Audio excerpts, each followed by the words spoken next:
আসসালামু আলাইকুম। দেশ বিদেশ টিভি থেকে হুসেন বলছি। আমার চ্যানেলে সবাইকে স্বাগত। ইসরায়েল এবং ইরানের যে মুখোমুখি অবস্থা, এটা আজকে থেকে নয়, অনেকদিন আগ থেকে। এখন ইসরায়েলের সবচেয়ে বড় সাপোর্টার হচ্ছে আমেরিকা, একটা পরাশক্তি। বলতে গেলে বিশ্বের এক নম্বর মাতব্বর তারা। এখন ইরানের পারমাণবিক স্থাপনা নিয়ে এর অনেক আগ থেকেই অনেক হইচই হচ্ছে। অনেক ইউরোপিয়ান দেশ চাচ্ছে যে ইরান যাতে পারমাণবিক শক্তিধর না হতে পারে, এটা নিয়ে আলোচনা চলছিল। এখন আলোচনার ফাঁকে হঠাৎ করে 13 জুন ইসরায়েল যুদ্ধ শুরু করে দেয় এবং ইরানের বিভিন্ন জায়গায় আঘাত হানে।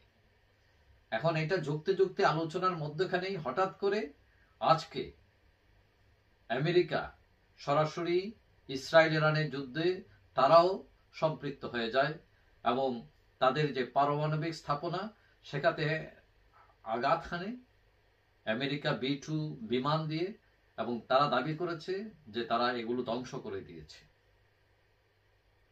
এখন এই ট্রাম্পের এই দাবি মধ্যে কিন্তু ঝুঁকিও তৈরি হয়েছে। ইরান চাইলে আমেরিকার বিভিন্ন স্থাপনায় আঘাত হানতে পারে এবং এই যে যুদ্ধ, এটাতে অন্যান্য দেশও জড়িয়ে যেতে পারে।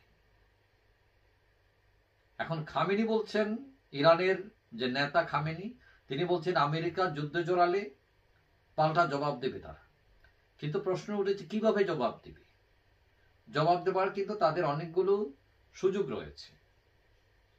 তারা প্রথমত ইরাক এবং বাহরাইনে আমেরিকার যে ঘাঁটি আছে সেখানে হামলা করতে পারে তারা। দ্বিতীয়ত তারা সাইবার হামলাও করতে পারে ইরান। তারপর আমেরিকার যে বিভিন্ন দূতাবাস আছে সেই দূতাবাসে হামলা চালাইতে পারে ইরান। এটা ছাড়া তারা নিজেরা ছাড়াও অনেক জঙ্গি গোষ্ঠী আছে যেগুলো ইরান ব্যাক করে, তাদের দিয়েও হামলা চালাইতে পারে তারা। এটা ছাড়া হরমুজ প্রণালী বন্ধ করে দিতে পারে তারা, কারণ এর আগেও হরমুজ প্রণালীতে তারা মাইন পুঁতেছিল এক সময় 1988 সালে। এই মাইনে আমেরিকার জাহাজ রবার্ট মারাত্মক ক্ষতি সাধিত হয় এবং 2020 সালে ইরান আমেরিকার যে ইরাকের যে ঘাঁটি আছে সেখানেও ক্ষেপণাস্ত্রে হামলা চালিয়েছিল। সুতরাং এইবার তাদের একদম মরণ কামড়, তারা আমেরিকার বিভিন্ন স্থাপনায় হামলা করতে পারে, এটার সম্ভাবনাই বেশি। এখন আজকে রোববার দেখলাম যে তাদের পররাষ্ট্রমন্ত্রী গেছেন পুতিনের সাথে কথাবার্তা বলতে, অর্থাৎ তাদের পরবর্তী জবাব কিভাবে, হয়তো এটা নিয়ে তিনি হয়তো তাদের সাথে আলাপ আলোচনা করবেন। এখন ইরান পাল্টা হামলা চালাতে পারে, মানে এই সম্ভাবনা উড়িয়ে দেওয়া যায় না। তবে ইরানের সক্ষমতা আগে যেরকম ছিল এটা থেকে অনেক কমেছে, তবে তাদের জেদ বেড়েছে। পারমাণবিক বোমা তৈরির মানে করতে না দেওয়া, সবকিছু ভেঙে চুরার করার অর্থ হলো তাদের ভাবনায় নিয়ে আসা যে আজকে যদি আমাদের পারমাণবিক বোমা থাকতো তাহলে ইসরায়েলকে বা আমেরিকা আমাদেরকে আক্রমণের সাহস পেত না। সুতরাং যেভাবে হোক এটা আমাদেরকে অ্যাচিভ করতেই হবে। এখন কথা হচ্ছে ট্রাম্প যে দাবি করেছেন তিনি সব ধ্বংস করে দিয়েছেন, এখন পৃথিবী নিরাপদ, আসলে সেটা কতটুকু সত্য? কারণ ইরান দুর্গম পাহাড়ে যে পারমাণবিক স্থাপনা তৈরি করেছে এটা আসলেই ধ্বংস করতে পেরেছে কিনা। এখন যদি ধ্বংস করেই ফেলে, এখন পারমাণবিক অস্ত্র তৈরির কৌশল কিন্তু তারা ধ্বংস করতে পারেনি, এখনো এটা ইরানের আয়ত্তে। এখন আমেরিকা দাবি করেছে তারা এটা ধ্বংস করে তারা জয় লাভ করেছে, কিন্তু জয় কিন্তু আবার উদযাপন করছে না তারা করছে না। কেন করছে না? কারণ এখনো তারা ঝুঁকিতে আছে।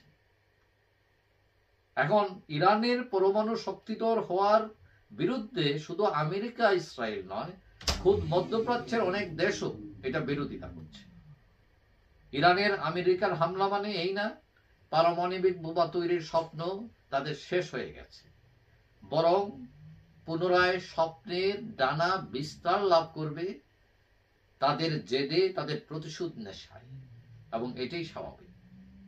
কিন্তু অপ্রিয় হলো সত্য হলো ইরানের জনগণ পারমাণবিক শক্তিধর হতে চাইলেও ক্ষমতাশীলদের কঠোর ও বাক স্বাধীনতা নিয়ন্ত্রণের এই যে রাজ্য ইরান, তাতে তাদের দেশের মানুষই অতিষ্ঠ।